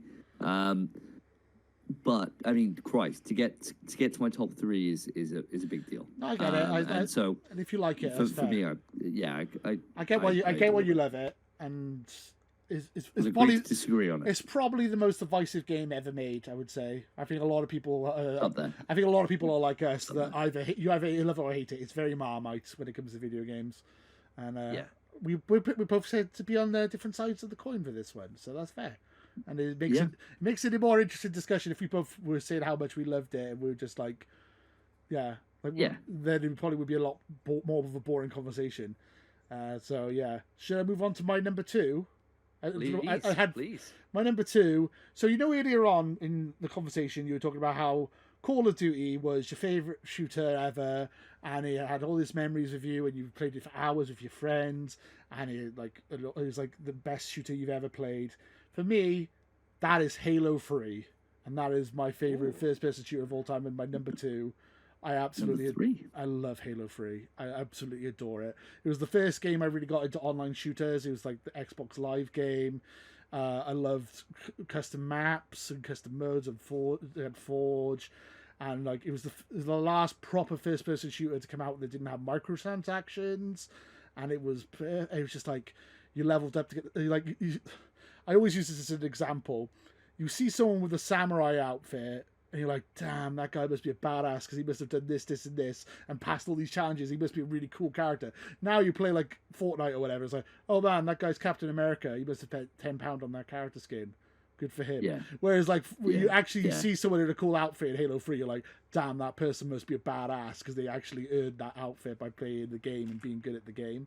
And I used to appreciate the shit out of that. I love the maps. I love the story as well of the single player / co-op, the story. I absolutely adore the story of Halo 3. I mean, I love Halo 1. I love all the Bungie Halo games a lot, and that's the reason I'm on an Xbox podcast. That's why I'm an Xbox fan, and that's the reason I bought an Xbox. And that's why I'm is because of Halo. I love Halo. I've played shit ton of Halo Infinite, even though it's not that good. I still adore it, and Halo 3 is my favorite of all time. And I think it is the perfect first-person shooter, and I don't think any game will ever be better than it. Personally, I think it is perfect as a first-person shooter, in my personal opinion. I wanted to actually make a video essay about it being the perfect first-person shooter and see how many people got pissed off, but my personal opinion, it is flawless. I think you probably get a lot of people agreeing with you, to be honest, because I mean, Halo 3 is an absolutely amazing game. At the time, I've never owned an Xbox ever, but I've played a lot of them, and so back in the day, I used to play shed loads of LAN on Halo 1. Yeah. When Halo 2 came out, and I got my first taste of what online gaming could be. Yeah. Oh my God. It was insane. And all my mates had Xboxes, and we'd all play Halo 2. And I used to go around to my one mate's house. He'd have a gathering every 2 weeks. And there would be about like 15 Xbox 360s.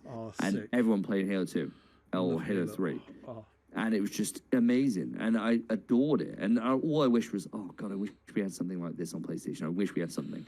Yeah. And I had to wait all the way until Resistance 2 to get even a taste of it. And it's not even remotely on the same level as Halo. And yeah, great experience. Co-op campaign, absolutely phenomenal on that original trilogy. everything about it is just and a masterpiece of gaming. And I've never been more hyped for a game in my entire life. That was like the game that I was like counting down the days and the hours and the minutes till that game came out. I was just like, oh, I need this game now. I can watch every trailer, watch everything. I was like the most obsessed about any game I've ever been with that. And I remember getting it in the midnight launch and all that. And it just, yeah, so many fond memories. I remember I took the day off college, beat the entire campaign in one day. And then, like, goes, oh, what'd you do yesterday? Oh, I just beat Halo 3 in one day, one sitting, like, because I was obsessed. Oh, man, it's such a good game. Like, the final level where you're in the Warhawk and you're going over in the exploded Halo ring, and, like, you've got Arbiter, and you've just got so many classic lines, and just, like, oh, yes, I love it. I love Halo 3. I adore it. Don't make so them like much. that anymore, mate. So I wish good. they did. I wish they did. They so haven't good. made anything anywhere near as good as that for 343, and it really makes me sad. Bungie they did such a good job, and it makes me sad. It does make me really sad that like that series has peaked and it'll probably never be that good ever again, and that bums me out. I'm sad now. Here's hoping that maybe they'll do it for the next Halo. You know, you've probably got like another 4 years to go, but who knows? Infinite's Maybe fun they'll to pull play. it out of the bag. Infinite is fun to play, but you know, nothing beats Halo 3, and like obviously I'm nostalgic for that, and it was my teenage years, and that was like the game that really got me into Xbox. So, Halo. Great choice. Well, my number 2 is a game that you said about not including games that were that recent. Ooh. But every now and again, you get a game that comes out that just shocks you to your core. A game which you Expect to be amazing, that you book the day off work for, and you come away from it having a whole appreciation on what a sequel can do. And for me, it's God of War Ragnarok. I knew it. I have been a God God of War fan since the very first God of War. And to see a story come to a point in God of War Ragnarok where it's built on everything that's come before, it pays homage to the entire history of Kratos and the adventures you've gone through all the way back from the PS2. To have that alongside combat, which has been built up to a point where you're basically playing a Dark Souls game with huge amounts of customization, customization and different ways that you can flex, and it all be skill based, and it all be just really, really good. It's a game which is perfect. Wow. In my eyes, I've got no flaws with this game at all. Literally none. I cannot think of a single one. It's incredible. The story is phenomenal. Gameplay phenomenal, and all the side objectives are really fun to do as well. Fair. Wow. Absolutely adore it. Absolutely adore it. And easily the high point of the God of War franchise by a country mile. And it would take something really special to beat it on PS5. This gen. I honestly cannot see what we could have that would beat it. Spider-Man 2. No, I don't know. I mean, I love Spider-Man as much as the next guy, but it would have to do something.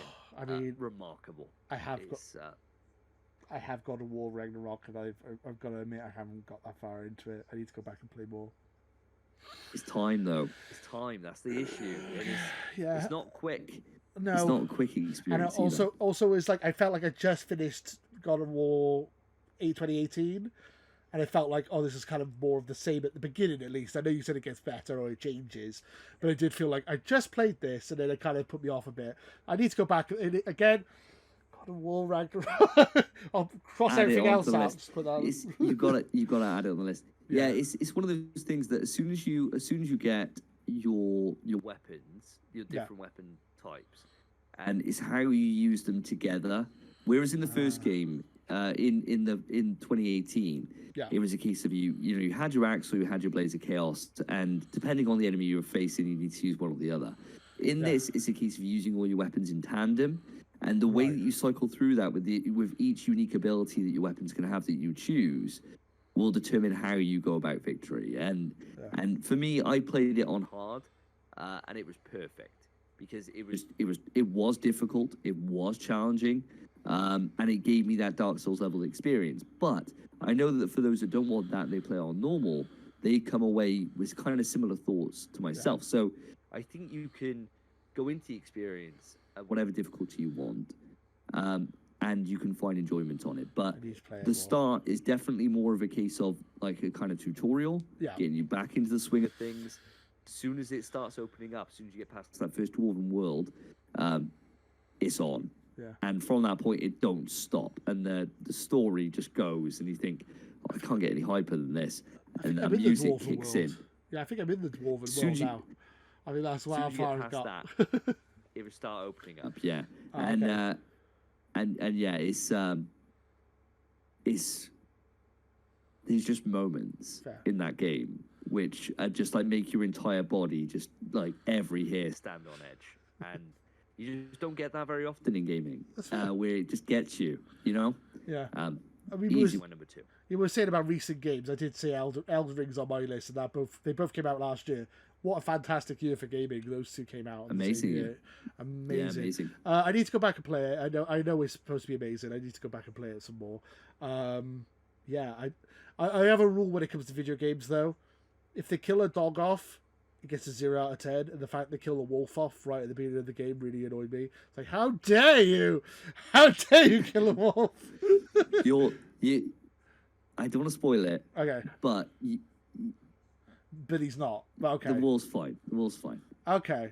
I think I kind of I'm far enough in that I kind of gather where I think I think I get where that's going, actually, to be fair.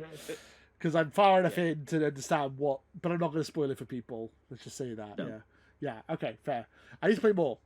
I said I got to the dwarf place, everyone just ran away from this. I was like, why is everyone so rude? Ha ha ha. And then I didn't really, and I was like, okay, cool. I was just I got distracted by other things then, so I need to go back and play it for sure.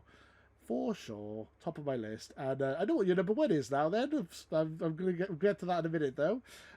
Yes. You know what my number 1 is as well. I certainly do. My number 1 is The Legend of Zelda, Breath of the Wild. Me and the critics, which is like, synergy. Like, me and the critics get along so well. Bezies, you know. Saying that, I think Tears of the Kingdom's better. I'm honestly going to say Tears of the Kingdom's a better game. Fuck. It's really difficult. That's why I'm like, I can't put it as my number 1. Surely I'm in the middle of playing it. I could, but I'm not going to. How many hours in are you on Tears of the Kingdom? About 20, 30 hours, I'd say. That's long enough to know. Oh man, I know know it's better. It's such a good game. Oh, so good. Anyway, I'm not talking about Tears of the Kingdom. I'm talking about Breath of the Wild. Breath of the Wild. Okay. When I say the most hyped game ever was Halo 3, I mean, probably second would be Breath of the Wild. The fact that when I got the trailer for it, for the Switch, and it's like, oh, the Nintendo Switch just looks amazing. And it's like, it kind of ties into the Nintendo Switch as a console. Like, it still blows my mind that I could play a game that looks as beautiful as Breath of the Wild on a handheld or on the TV. And I like took it to work with me, and I was just playing it in the office out of my lunch. Like, everyone just like, what the hell are you doing? It's like, playing Zelda. What do you mean, what am I doing? I'm playing the greatest game ever. I've completed it like 5 or 6 times. I absolutely adore it. It's like, I love the open-ended world design. I love how massive the world is, which is hilarious because it's now Tears of the Kingdom's like 2.5 times bigger than it. But it's like a massive open world, and just exploring and all the puzzles and all the mechanics and the characters and just everything about it. I absolutely adore it, and it's just beautiful. And it's like, it's weird to be nostalgic for a game that's only 6 years old, but I am seriously nostalgic for Breath of the Wild already, and it's crazy. Like going back to Tears of the Kingdom, it's like, oh man, this takes me back. This takes me back to play Breath of the Wild for the first time.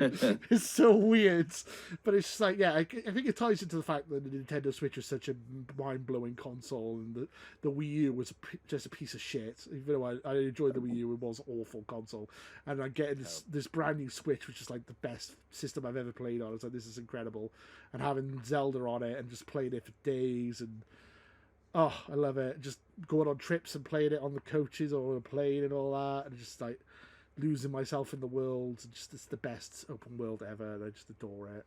The only other open world that comes close to it, in my opinion, is Elden Ring, and that's why it's my number 7. It is also in my top 10. Yeah, so I love it. I can't say any more than that. I just think it's fantastic. And Well, I know you're not a fan, so No, I'm not a fan. I'm not a fan at all. As I said before, it's a great game. It just ain't for me. Me, and I'm in the minority on this one. This is definitely one where I'm the outlier. I know that it's renowned as being one of the best games of all time. It just doesn't work for me that well. I just Didn't really enjoy it. Fair. But as I said, I am looking forward. I go on holiday in a couple of weeks, and I'm not taking the Vita with me. I'm taking the Switch. So it's going to be Tears of the Kingdom O'Clock. So if I haven't played it by then, which will be wild if I haven't, that is when it's going to get slapped. So I cannot wait to get into it. I'm really looking forward to it. Oh, I'm sure I will. I'm sure I will. Oh, that's so But great. good choice though for number 1. As you said, You and the critics. What I didn't realize is that you'd obviously slip GQ a couple of quid. Yeah. Subscribe to make sure you put it as number 1. Yeah, never even heard 50 votes. It's 50 quid. Never even heard this of on the him. back end. I never even heard of them before this top 100, but I agree with them 100%. They're bang on. They're perfect. The best company ever. Best magazine I've ever read in my 10 life. out of 10. No, brilliant. No, I adore it, and I couldn't say any more than that. Really, I think I've pretty much covered it. The best open world game apart from maybe Elden Ring, but I prefer it to Elden Ring. But I love Elden Ring. I love both. Can I just have both? I know, as I said, my top 6 is interchangeable. I literally any time like Halo 3, I used to say was my favorite game of all time, and I used to say Pokemon Red was my favorite game of all time, and Super Mario Bros. 3 is my favorite game of all time. But recently, when we did, so at the end of the 2020, the beginning of 2020, I did my game of the decade, and I basically picked my favorite games of each year of the 2010s. And then Breath of the Wild won my game of the decade. And then ever since then, I'm like, this game is fantastic. This is my favorite game ever. Like, ever since that point, it was like my favorite game of the 2010s. And then now I'm like, it's probably my favorite game of all time. It's like, it's, So, because I like my retro games, but as for modern games, I say Tears of the Kingdom is my favorite game of all time now, probably, but I'm not putting it in the list. Officially, it's Breath of the Wild. But it's probably Tears of the Kingdom. But I'll come back to you in a year's time. We'll when there's another top 100, I'll update the list. Fair. Yeah, and also if I'm following my rules, only one game per franchise. I guess that would bump Breath of the Wild completely out of the top 10, then, wouldn't it? I mean, that's it would do. It would do, yeah. Yeah, it would do, yeah. Ooh, if you're following your rules. Otherwise, you break your rules. I might break my Depends rules. on how important your rules are for you. I might break the rules. Screw it. Number 1 and 2, Breath of the Wild and Tears of the Kingdom. Screw it. Now, I know what your number 1 is, and we've already discussed it a load. Yes, we certainly have. But I would love you to introduce it and hype it up. Go ahead. Sure. What is your number 1? My number 1 is Metal Gear Solid for the PlayStation 1. As me and Lewis have already hyped up on this, this is the game that sold me on what gaming could be. It's a game that up until this point I've been playing, Spyro, I've been playing Croc, I've been playing all these different games, Sonic. Resident Evil, Sonic, and then you realize that holy hell, gaming as a medium can tell a really emotional story that grabs you on every level. And with Hideo Kojima's design built into every single facet, where it breaks the fourth wall all over the place, speaks to the player, throws out little bits and little tangents, just the ability to be able to call up Mei Ling and she gives you a random Chinese proverb every single time. And then if you call her multiple times and choose not to save, she even just refuses flat out to save your game because you've annoyed her so much. It's all these little details that are just peppered throughout the entire experience. It's a gaming revolution. And to me, it's just an experience that I don't think will ever be beaten. I don't think no matter what comes out, no matter how good it is, I don't think it will ever be as good as Metal Gear Solid. Wow. For me, I just don't think anything can ever beat it, and Wow. it's taken a long time to get to that point for me. And it wasn't until I played it For a spoiler cast from the past that we did on MPS We Trust about a year ago, and it's the first time I've gone back to that game in a long time. Yeah. And I realized that it is still just perfect today. And it was just one of those moments where you think, in your mind, you doubt yourself, and you think, well, is nostalgia playing a huge part of this? And going back and just realizing, no, it's actually just perfect. It's everything I want from gaming in one handy 3-disc package or 2-disc package. And I mean, Christ, what more can you want? What more can we say about this game? It's perfect in my eyes. I adore it. I don't blame you one bit. It is such an amazing game. And yeah, that's why it's in my top 10 as well. I absolutely adore it. As I said, kick Spencer out of the podcast because he said it was a 6 out of 10. And we'll just change PS We Trust to just make it a Metal Gear Solid podcast. That's what we're just going to do. Yes, please. Yeah, Hideo Kojima Yes, please. podcast. Yes, please. The best 6 out of 10 ever made. That's what we should.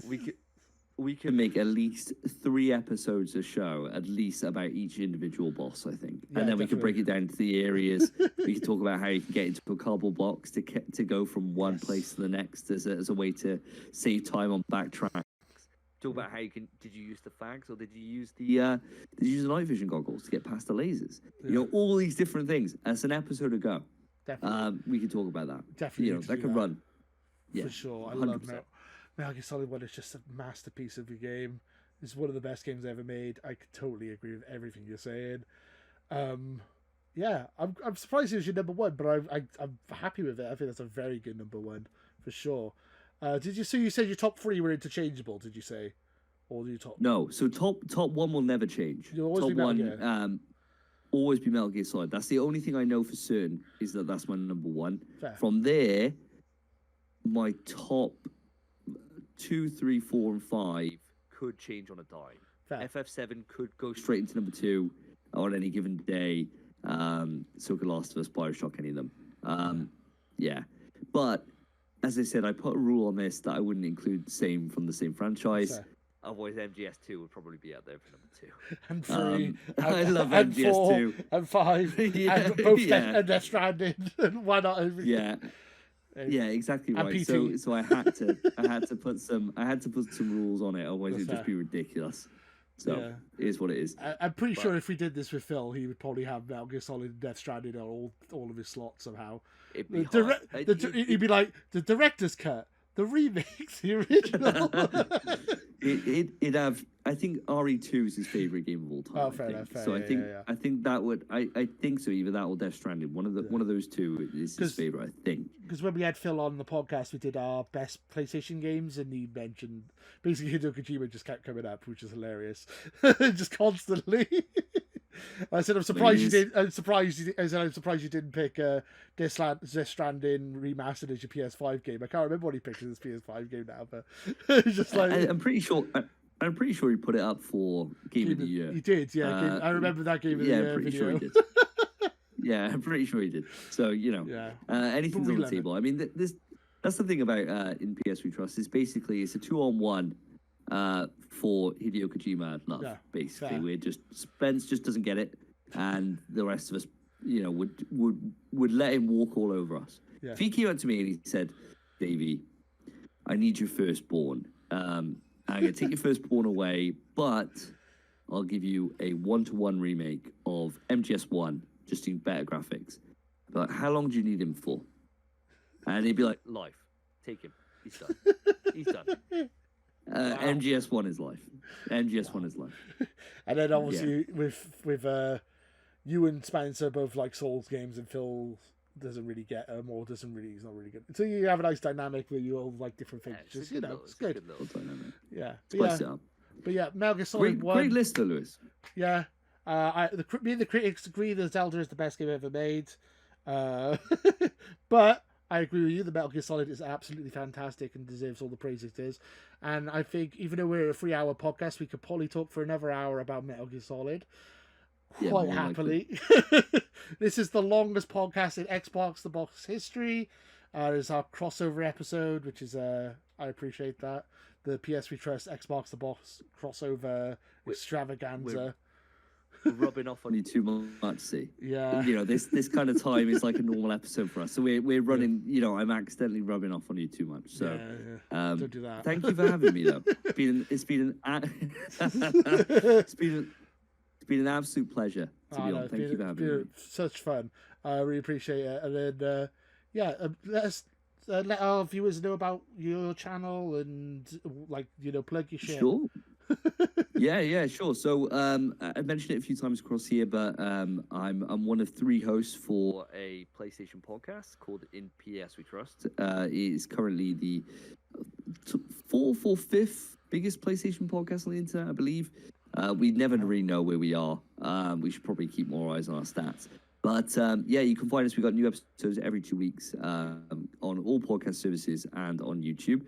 But if you wanted to get your survival horror fix, then you could also follow my personal YouTube channel, SSJDavey, where I review games. So I'm currently working through the Dead Space series, but I've already done every single Resident Evil game, including the games that nobody should ever have to play in their entire life. So I've done all the terrible ones. Oh God, this doing us all a service. Thank you for your hard work. Oh, thank you ever so much. But yeah, so if you do want your survival horror fix, come on over, check it out, and hopefully you'll enjoy it. Damn straight. I really enjoy your channel. Thank you for coming on. Really appreciate it. Hopefully Alice will be back next week. So if you were missing Alice, I apologize. It is a 45-minute video of Alice talking about Ruby. If you guys listening to Alice, I don't like Ruby, so I just let her do her thing with that. I was like, no, you go ahead. I'll talk about other things. But yeah, Alice should be back next week. But I really appreciate you stepping in and really helping me out here, Davey. I really appreciate it, and you're welcome back anytime. We'll try and get some more PlayStation synergy cross. If there's more like PlayStation type topics, or crossover topics, I'll definitely get you on again for sure. Well, I'm sure it's only going to be a matter of time until we have you back on in PS We Trust. With the conferences coming up soon and the supposed PlayStation conference, quite good to do a comparison. So you never know. Who knows? Who knows? We'll see who actually has something to show. Be quite nice. Thank you guys for watching. We really appreciate it.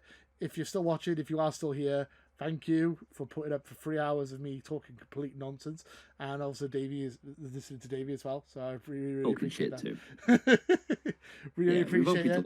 I really enjoyed this podcast. I had a lot of fun. One of my favorites, I think. And it's the longest podcast ever. Record breaking. Whee! Thank you guys for watching. And until next time, too sweet. That is, guys. Bye. Cheers, guys. Bye. Bye. And thank you for listening to the X Marks the Box podcast.